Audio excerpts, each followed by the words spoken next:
যে আমি মোহাম্মদ তারেক রহমানের কাছে আসতে চাই। আপনি নিশ্চয়ই দেখেছেন যে গণমাধ্যমে যে সাক্ষাৎকারটি প্রচার করা হয়েছে, সেই সাক্ষাৎকারের বিষয়ে আসলে আপনার বক্তব্য কি? তিনি একটি কথা বলেছেন যে আসলে নির্বাচন করতে পারবে কি পারবে না সেটি আসলে নির্বাচন কমিশনই সিদ্ধান্ত নেবে। আপনার কি মনে হয় নির্বাচন কি আওয়ামী লীগ করতে পারবে? জি, অনেক ধন্যবাদ। গণতন্ত্রের ভিত্তিতে বহু মতের গ্রহণযোগ্যতায় যদি কাউকে অগ্রহণযোগ্য করা হয়, সেটা কি হয় নাকি? আমি বলতে চাচ্ছি যে একটা বাড়িতে 5 ভাই আছে, 5 ভাইয়ের মধ্যে 4 ভাই মিলে সিদ্ধান্ত নিল আরেক ভাই থাকতে পারবে না। তো তারা কি বলবে যে আমরা গণতান্ত্রিক প্রক্রিয়ায় বেশিরভাগ মিলে সম্মতি নিয়েছি যে এক ভাই থাকতে পারবে না? এটা কি বের করা যায় নাকি? তো নির্বাচনটা একটা সামাজিক চুক্তি, রাজনৈতিক চুক্তি। যে রাজনৈতিক চুক্তিতে আপনার হলো অনেকগুলো দল মিলে একটা দলের বিষয়ে সিদ্ধান্ত নিতে পারে না যে সে এই মাঠে খেলতে পারবে না। তো এটা ওই 5 ভাইয়ের মতোই যে একটা কাউকে বাদ দেওয়া যায় না, এটা নৈতিক না। এখানে আমরা মুখে বলছি, জোরে জোরে বলছি যে আওয়ামী লীগ নিষিদ্ধ, এবং এখন যে সুরে বলছি 1 মাস আগে আরও জোরে বলছি, 3 মাস আগে আরও জোরে বলছি, আরও 6 মাস আগে আমরা। জোরটা কমে যাচ্ছে কেন? হ্যাঁ, জোরটা কমে যাচ্ছে কেন, তাই তো? জোর কমে যাচ্ছে। স্বৈরাচার, এটা তো কারো গায়ে সিল মারা নাই যে অমুকই পার্মানেন্টলি স্বৈরাচার। আগে আমরা এই সাতকে স্বৈরাচার বলতাম। তো এরপরে সেই স্বৈরাচারের তোকমা কে নিল? শেখ হাসিনা নিল, তাই তো? এখন এটাকে শেখ হাসিনার নামে দলিল করে দেওয়া হয়েছে যে সে আজীবন স্বৈরাচার, নতুন করে কেউ স্বৈরাচার হতে পারবে না। এটা তো যে কেউ অর্জন করতে পারে, তাই না? তো আমরা হয়তোবা সেই রকম কিছু ফ্যাসিস্ট আচরণ অর্জন করছি, তাই না? যে কারণে আমরা শেখ হাসিনার চেয়ে বেশি ঘৃণিত হচ্ছি ক্ষেত্র বিশেষে। এই যে হান্নান মাসুদের কথা, হান্নান মাসুদ এক চাঁদাবাজকে, সমন্বয়ককে উদ্ধার করে নিয়ে আসলো, সেই সমন্বয়ক আবার গ্রেপ্তার হলো। এখন হান্নান মাসুদের মুখটা থাকলো কই? তাহলে কি বুঝতে হবে যে হান্নান মাসুদরাই এই চাঁদাবাজদের পৃষ্ঠপোষকতা করে। তাহলে যাদের উপর দেশের মানুষ ভরসা করলো তারা হয়ে গেল চাঁদাবাজ। যাদের উপর মানুষ আস্থা রাখলো যে এই যুবকরা দেশ গড়বে, তারা বাড়িতে বাড়িতে গিয়ে মব সৃষ্টি করে গলায় পাড়া দিয়ে টাকা নিচ্ছে। কারো গলায় পাড়া না দিলে কেউ 2 পয়সা দেয়? দেয় না। তাহলে এই হলো আমাদের প্রতি মানুষের যে ঘৃণা, এই বিষয়গুলো আমরা অনুধাবন করিনি। আমাদের মনের অজান্তে বাংলাদেশে একটা পরিবর্তন হয়ে গেছে। আওয়ামী লীগের একটা অ্যাকসেপ্টেন্সি তৈরি হয়েছে আমাদের মনের অজান্তে। আমরা ক্রাইম করছি। আমাদের যে যুবকদের নিয়ে স্বপ্ন দেখছিল, বলছে না 10 বছর থাক, 5 বছর থাক, বলছে না? এখন মানুষ বলে না কেন? কারণ মানুষ ওই মজাটা পাচ্ছে না, এখন ওই আস্থাটা পাচ্ছে না মানুষ। এই নির্বাচনটা সামনে আসছে, এই পর্যন্ত টিকবে কিনা ওই ভরসাটাও কি মানুষ পায়? ওই ভরসার জায়গাটা আছে যে এরকম হবে কিনা? আমি আওয়ামী লীগকে নিষিদ্ধ করবেন, তাই তো? মাঠ থেকে বলবেন যে তারা আর খেলতে পারবে না। এখন কেউ যদি খেলতে না পারে, একটা লোককে বদ্ধ করে দিয়েছেন, ওই ঘরে কোনো দরজা নাই, জানালা নাই, তাহলে ওই লোকটাকে কী করতে হবে? আসলে বের হতে হলে ঘরটা ভেঙে বের হতে হবে। তাহলে দেশটা একটা ঘর, আপনি যদি এই ঘরটাকে কারোর জন্য যদি স্পেস না রাখেন, তাহলে এই ঘরটাকে সে ভাঙার চেষ্টা করবে বারবার। আপনি এখানে ভাঙতে পারছেন, আমেরিকায় গিয়ে ভাঙছে, লন্ডনে গিয়ে ভাঙছে। তাহলে আমরা তো শুধুমাত্র এই বাংলাদেশ নামে একটা গণ্ডি, একটা কাচের দেয়াল আছে পুরো দেশে, আমাদের বাইরে যেতে হয় না, এরকম তো না। সারা বিশ্ব মিলেই বাংলাদেশ, তাই না? সেখানে যেতে হচ্ছে, সেখানে আমাদের মন্ত্রীরা যাবে, এমপিরা যাবে, গেলে ঢিল মারছে।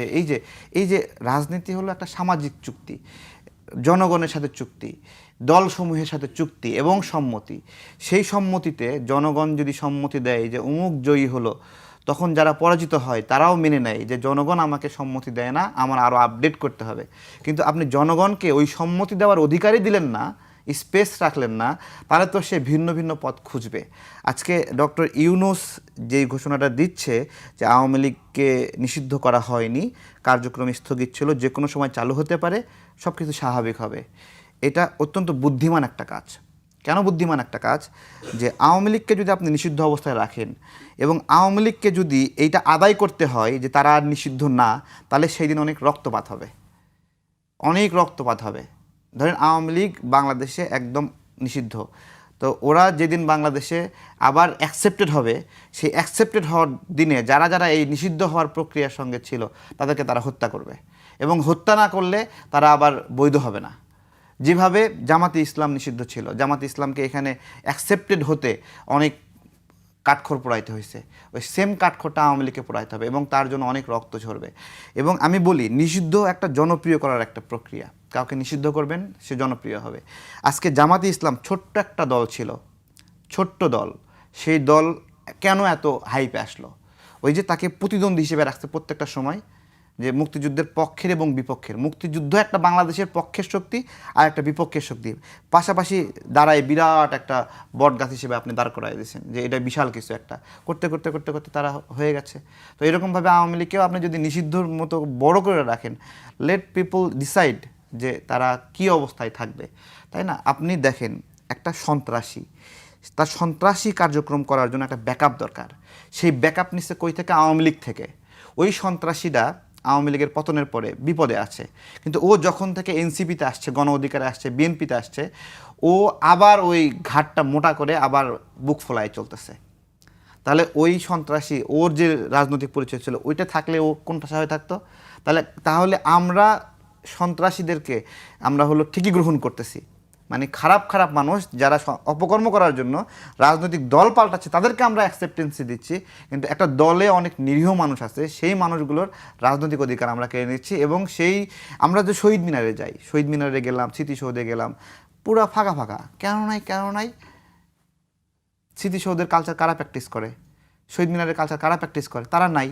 তার মানে ওই জনগণের ওই অংশ মনে করতেছে যে এই স্মৃতিসৌধটা এই মুহূর্তে আমাদের স্মৃতিসৌধ না, এই শহীদ মিনারটা এই মুহূর্তে আমাদের স্মৃতিসৌধ না, গেলাম না, তাই না? এই যে যাচ্ছে, তার মানে জনগণের মধ্যে একটা মুখ ফিরিয়ে নেওয়ার, এটা তো কথা ছিল না। গণ অভ্যুত্থান আমরা বিজয়ী হয়েছি, তো বিজয়ীরা, সত্যিকারের বিজয়ী যারা, তারা নমনীয় হয়, সত্যিকারের যোদ্ধা। যেরকম যুদ্ধের সময় অনেক বীর দর্পে যুদ্ধ করে, যুদ্ধ শেষ হলে পরাজিত প্রতি আবার দয়াও করে।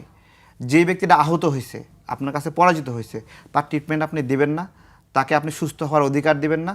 তো এই বিষয়গুলো আমরা মানছি না আর কি। আওয়ামী লীগ কি নির্বাচনে, তাহলে কি আগামী নির্বাচনে কি আওয়ামী লীগ অংশগ্রহণ করবে বলে আপনার মনে হয়? ও, আপনি যদি জনগণের অধিকার, স্বতঃস্ফূর্ত অধিকারের কথা বলেন, তাহলে আমি বলি তাদের গ্রহণ করা উচিত। জনগণকে ঠকানো হবে তাহলে। জনগণ, আপনি নিজে জয়ী হওয়ার জন্য বলছেন যে আমার একটা প্রতিদ্বন্দ্বী কম থাকলে তাকে ডিসকোয়ালিফাই করো, তাই না? এছাড়া তো আর কোনো উদ্দেশ্য নাই। আপনি যদি আওয়ামী লীগের অপরাধীর প্রতি ক্ষোভ থাকতো, তাহলে শিশির মনির কিভাবে আপনার হলো আইজিপি মামুনের আইনজীবী হয়? তার ল ল্যাব কীভাবে আইজিপি মামুনকে রাজবন্দী হিসেবে মুক্ত করার চেষ্টা করতেছে? সে যদি আপনার কম্পিটিটর হয়, বেসিক্যালি তো সে তো আপনার কম্পিটিটর না, সে তো আপনি রাজনৈতিক কাজে তাকে ব্যবহার করতেছেন, জায়গায় জায়গায় কাজে লাগাচ্ছেন, এখানে দলে নিচ্ছেন, স্লোগান দেওয়াচ্ছেন, সেই স্লোগানের মাঝখানে জয় বাংলা স্লোগানও দিচ্ছে না।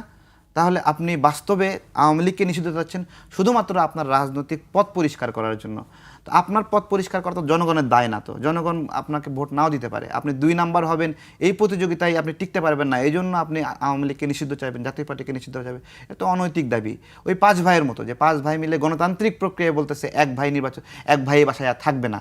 আসলে কি বের করে দেওয়া যায়? জি।